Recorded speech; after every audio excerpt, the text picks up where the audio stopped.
moms.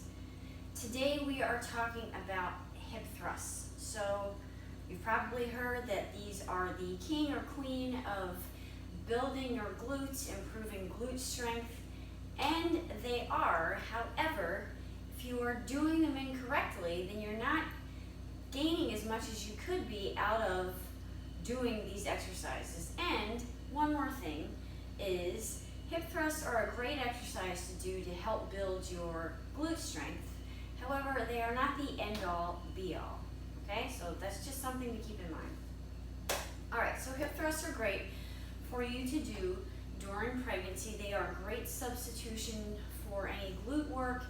If you are feeling uncomfortable being on your back, they are awesome to do postpartum to help build up that glute strength again early postpartum, and they're great to do as a mom, any point in your life as a mom, to keep up that glute strength, because healthy glutes mean a healthy functioning core and pelvic floor. All right, so we're going to talk about some troubleshooting on how to improve your technique for doing hip thrusts. So if you ever feel like you've got a lot of strain in your neck when you're trying to do them, or you're not sure how high you should come up, or you're not sure what to do with your feet, we're going to talk about all of that, okay?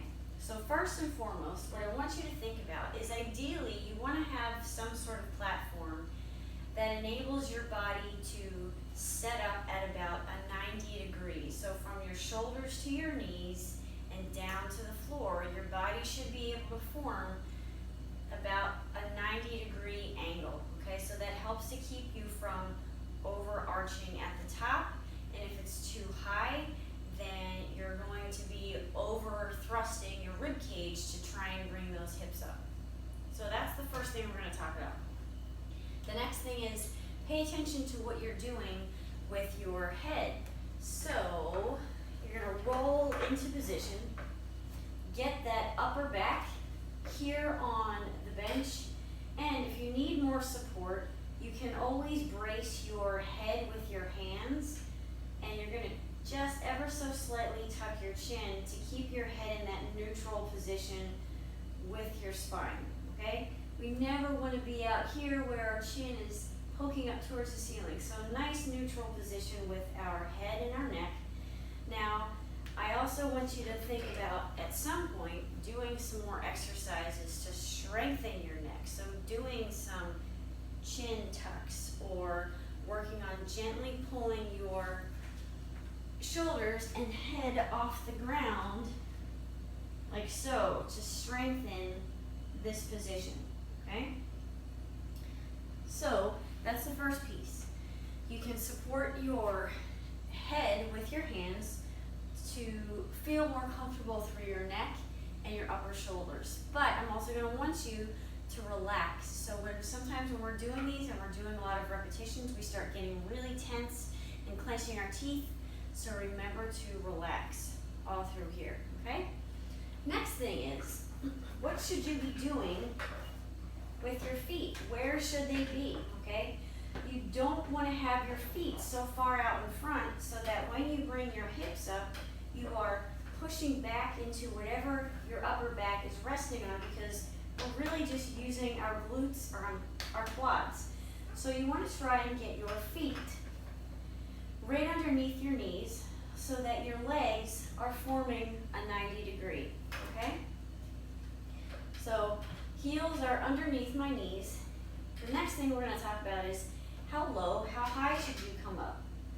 So I want you to only come as low as feels comfortable for you, and you can maintain a nice position through your hips and your shoulders. So you can maintain this nice ribs over hips position. So we're not here, and then when we drop our butt, then our rib cage comes shooting up towards the ceiling.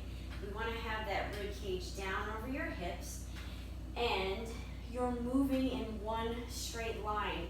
So you're pivoting from your hips, and from here to your shoulders stays in one straight line, okay? So now if you feel like you're not getting anything from coming closer to the ground with your butt, you can always stop about here. You don't have to have a full range of motion.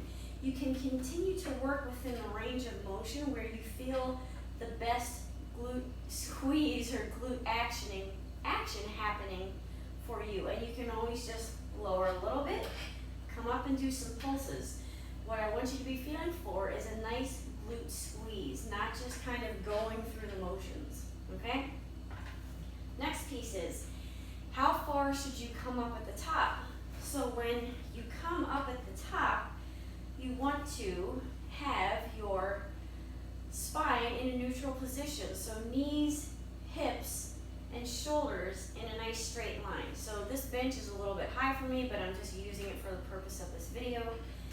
So anyway, when you come up to the top, a nice neutral position with your spine. So you've got a good glute squeeze going on, but you're not pressing so hard that you're overarching through your lumbar spine and your hips are popping up towards the ceiling, and you start to get this rounding, this arching through your lower back here. So pelvis comes down, okay?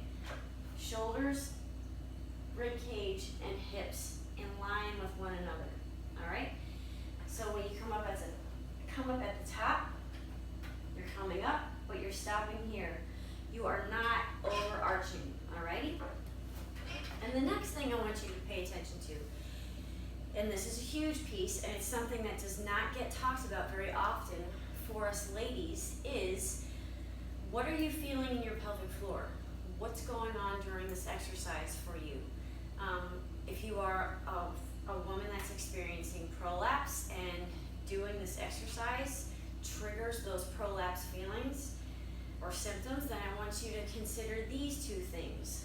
So sometimes what happens is our deep hip rotator muscles get really tight and they cause the femur to jam up in the front of the socket.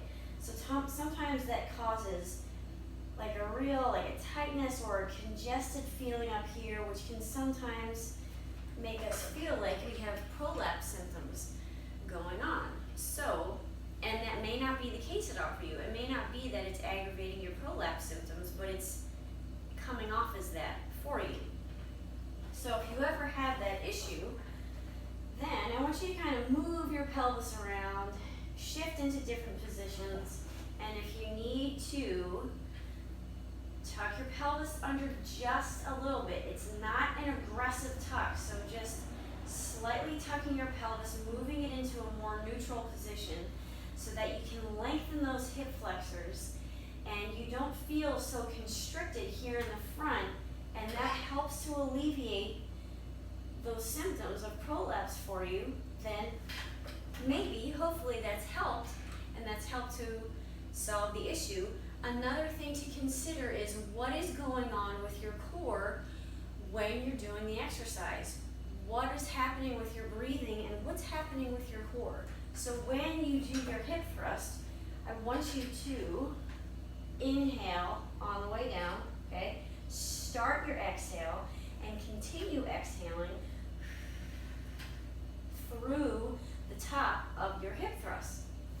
And last piece, pay attention to what's going on with your core. So when you lift up and you see that maybe your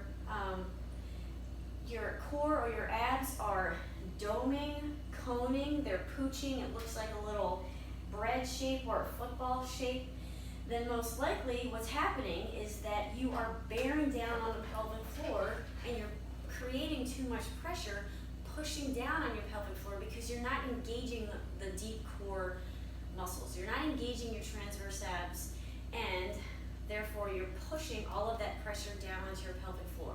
So when you do your hip thrust, you want to think about coming up to the top, exhaling before you come up, continue to exhale, and notice if your abs look flat when they come to the top and the transverse abs are engaged, or if there's doning, combing, pooching, a popping up in the midline, that's a sign that your transverse abs are not engaging as well as they should be, and you're creating a lot of pressure down to the pelvic floor during this hip thrust. So those are my tips for you to help you have a more efficient hip thrust and to get more bang for your buck out of this exercise, because I know you want to be building those glutes with this exercise. So there you have it. Go out and try them.